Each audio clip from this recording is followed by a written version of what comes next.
First of all, I want to thank you for your post. And before I move into any sort of critique, I want to note that I do not reject the moral model entirely.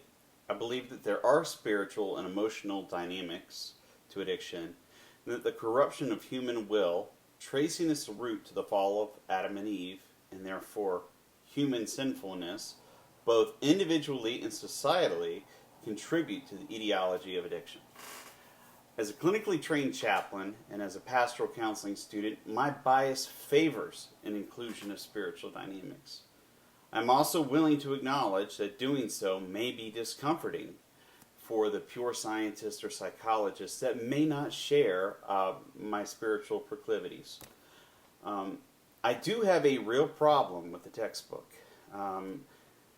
Capozzi and Stauffer frame their discussion of the moral model in such a way that seems extremely biased. I feel that it may mischaracterize the position, particularly as it's discussed by people like May. And they also make some arguments that border on logical fallacies. For example, they say that the moral model is discredited, referring to present-day scholars, but they don't talk about what the scholars were looking at exactly, what aspect of the model they were looking at, what their methods were, what their biases were. There's a whole lot unexplained there. And depending on what they're looking at, there's a lot of stuff that could be discredited out there. So there may be some ideas that are better than others, even within a moral spiritual model. So that argument really doesn't kind of add up as being very genuine or very helpful. I also see Capozzi and Stauffer slipping into partisan political kind of arguments, kind of a partisan political bent. And I see it throughout the readings for the week, and I think this is an issue as well. So clearly, I'm just going to say it. In my opinion, this is a very poorly written textbook because I don't think an author should ever put in their personal political biases into a textbook. They need to discuss the facts. They need to discuss the research, and they need to do that in a balanced fashion. That's the mark of a good textbook, and I don't see these authors doing it. So I'm addressing that issue. I'm acknowledging it's there. I want to point out my critique of that and their take on the moral model as well. That being said, I want to be careful as well that we are not shaming people for an addiction issue that may have a complex origin. It may have multiple layers. There might be a moral and spiritual layer to it, but there's also maybe a biological layer, a psychological mental health layer, an emotional layer. There may be environmental elements that form another layer. For example, if they went to war, they face combat, if they went through a traumatic experience growing up. All these things, as I'm going to discuss in a minute here, might influence a person either towards an addiction to cope, or if they stumble into it just through a poor choice, may leave them more inclined to be stuck in an addiction. Real quick here, because I'm already at 4 minutes. Study I read by Uhl et al. 2019.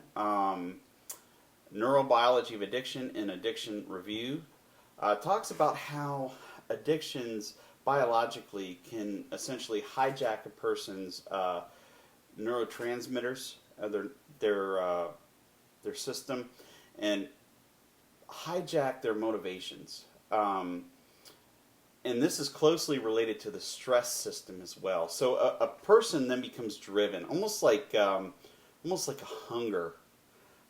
It feels like that to them. Like if you smell warm cookies baking in the oven and you start anticipating it, or you wake up in the morning and the coffee's brewing and you smell it and you kind of get that initial where you perk up a little bit, that's kind of the reaction.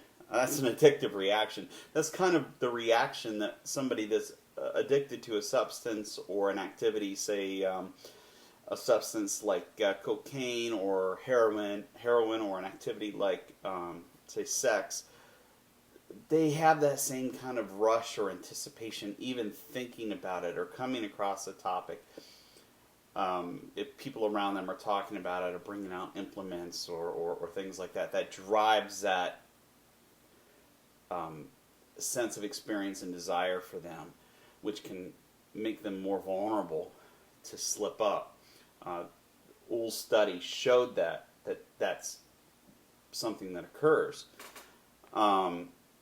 Also, the note that there's a close correlation between these systems in the brain and the stress system is also equally important, because stress may be outside a person, makes somebody more vulnerable, can keep somebody trapped in, but also overly moral approaches that are kind of shaming somebody, kind of beating them over the head, trying to tell them it's your fault, you need to stop this, it's on you. That can increase stress, which increases the cravings.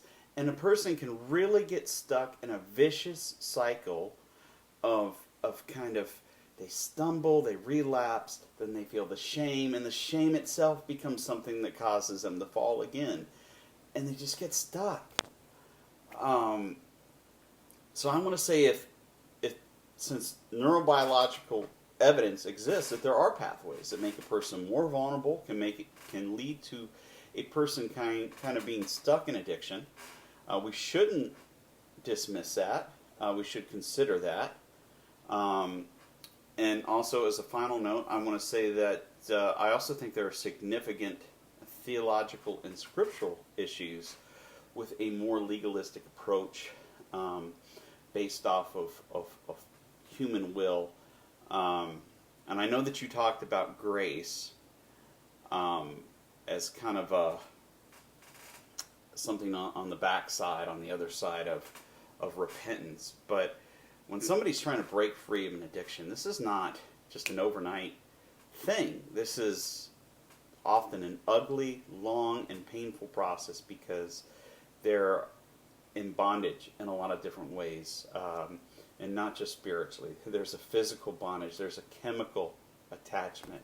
There's emotional stuff. There's psychological. There's all kinds of things. There's social things. Their friends might be users, or their family. There might be triggers in those environments. I mean, this is not an easy thing for a person to break free. So I want to be careful that we're not boiling it down to this instantaneous conversion transactional thing where it's like, bang, they go to, the average person can just go to the revival, go up to the weeping bench, kneel on their knees, and say a sinner's prayer, and boom, the addiction's gone, and the rest is nonsense. Reality doesn't support that. The science doesn't support that. That's an absurd notion. So I want to push back against that. At the same time, I'm pushing back a little bit against the textbook authors as well, because I think they go too far in the other direction. I think there is a spiritual dynamic. It needs to be considered along with the other aspects. But if you go the opposite direction and you reject the biology and the psychology and the emotional and environmental and only think about, it's all just spiritual, that's wrong too. So I'm kind of making an argument here to avoid the extremes in either direction. So 9 minutes into it, I hope that makes sense. Look forward to seeing responses. Talk to you later.